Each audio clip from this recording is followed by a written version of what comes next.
नमस्कार मित्रों, आप सभी का फिर से एक बार हार्दिक स्वागत है सत्य धर्म ज्ञान यूट्यूब चैनल पर। दोस्तों, जैसा कि गरुड़ पुराण में स्पष्ट रूप से बताया गया है कि जिस भी इंसान की मृत्यु जिस समय होती है उस समय उसकी मृत्यु होकर रहेगी और उसके बाद उस इंसान के अंतिम संस्कार उसका पुत्र या कोई सगा संबंधी ही कर सकेगा और ऐसा करने पर ही मरने वाले की आत्मा को शांति मिलेगी। इसके अलावा उस व्यक्ति ने जैसे भी कर्म धरती पर किए होंगे उसी हिसाब से उसे स्वर्ग या नरक की प्राप्ति होगी। मित्रों, यह बात एकदम स्पष्ट है कि अगर व्यक्ति ने अपने जीते जी दूसरों को सताया है, उन पर अत्याचार किए हैं और साथ ही साथ जीवन भर बुरे कर्म किए हैं, तो ऐसे में उसे यम के दूत दंड देते हुए यमलोक ले जाते हैं और वहां अलग अलग तरह के नरक में ऐसे लोगों को दंड दिया जाता है।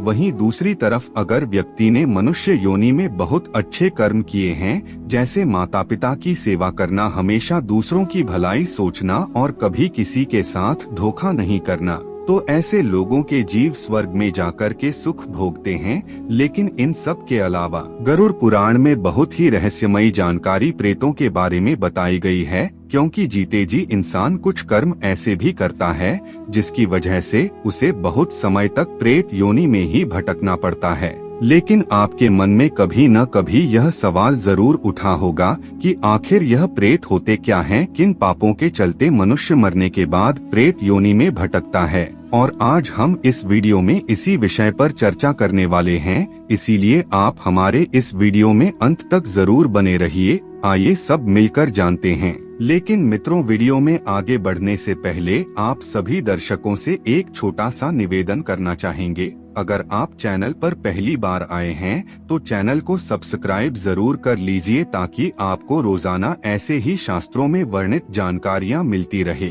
गरुड़ पुराण के प्रेतकल्प अध्याय के अनुसार भगवान विष्णु पक्षीराज गरुड़ को प्रेतों के विषय में समझाते हुए कहते हैं, हे गरुड़, जो मनुष्य जीवन भर पाप कर्म करता है तो वह मरने के बाद प्रेत योनि में ही भटकता है। इसके अलावा जो इंसान अपने पुरखों की धन संपत्ति को नष्ट कर देता है, धोखाधड़ी करके दूसरों के जमीन पर कब्जा कर लेता है और जिसकी मृत्यु चांडाल, पानी में डूबने, ब्राह्मण के श्राप, आग में जलकर और किसी पशु के हाथों मारे जाने से होती है, तो ऐसे लोग प्रेत योनि में भटकते हैं। इसके अलावा कुछ ऐसे लोग भी होते हैं जो अपने जिंदगी से हार कर आत्महत्या कर लेते हैं, फांसी का फंदा लगा लेते हैं, जहर खा लेते हैं। ऐसे लोग मरने के बाद लंबे समय तक प्रेत योनि में भटकते रहते हैं।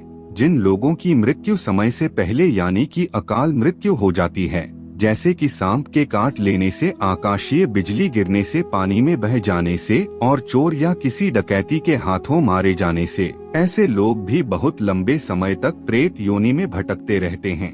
भगवान विष्णु गरुड़ जी को आगे समझाते हुए कहते हैं कि कुछ लोग बड़े ही भयंकर रोग से मर जाते हैं, जैसे कि हैजा, छैलो जैसी बीमारी से मरने वाले लोग भी प्रेत योनि में ही भटकते रहते हैं। कभी कभी कुछ लोगों के साथ ऐसा भी होता है कि उनकी मृत्यु के बाद उनका कोई श्राद्ध कर्म करने वाला ही नहीं होता, या कुछ ऐसी जगह मर जाते हैं जहां बदकिस्मती से उनका अंतिम संस्कार तक नहीं किया जा सकता, तो ऐसे लोगों को भी मरने के बाद प्रेत योनि में ही भटकना पड़ता है। इसके अलावा जो इंसान अपने माता पिता, पत्नी, भाई बहन और अपनी संतान को छोड़कर अपना एक अलग जीवन विलासिका के रूप में जीता है, ऐसा इंसान तो प्रेत योनि में जन्म लेता ही है।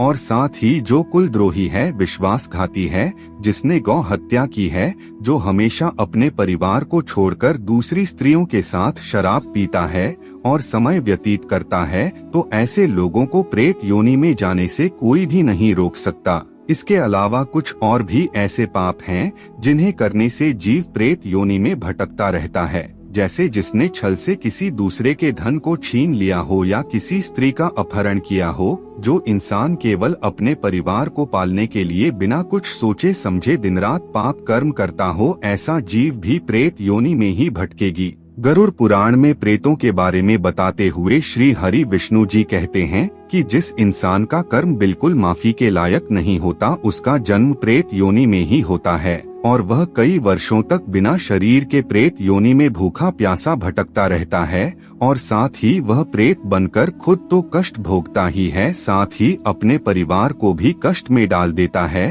तो इस तरह के घोर पापों के चलते जीव को काफी समय तक प्रेत योनि में भटकना पड़ता है। भगवान विष्णु से प्रेतों के उत्पत्ति के बारे में सुनकर पक्षीराज गरुड़ ने फिर से एक सवाल किया कि प्रभु, आखिर प्रेत योनि से मुक्ति के उपाय क्या है?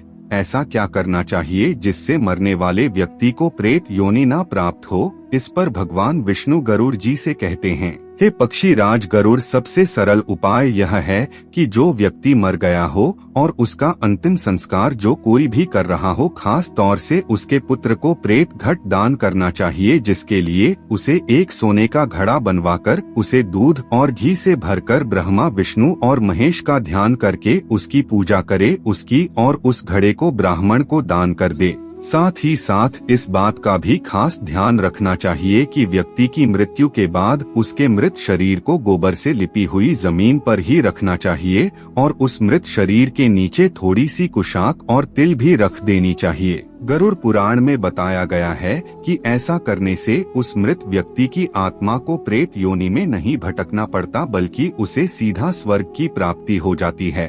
तो इस तरह से भगवान विष्णु ने गरुड़ पुराण में प्रेतों की उत्पत्ति और उनसे मुक्ति के उपाय को बड़े ही स्पष्ट रूप से बताया है। तो दोस्तों, उम्मीद करते हैं इस वीडियो के माध्यम से आप समझ गए होंगे कि प्रेत योनि क्यों मिलती है और इससे बचने के कौन से उपाय हैं। आज की वीडियो में बस इतना ही।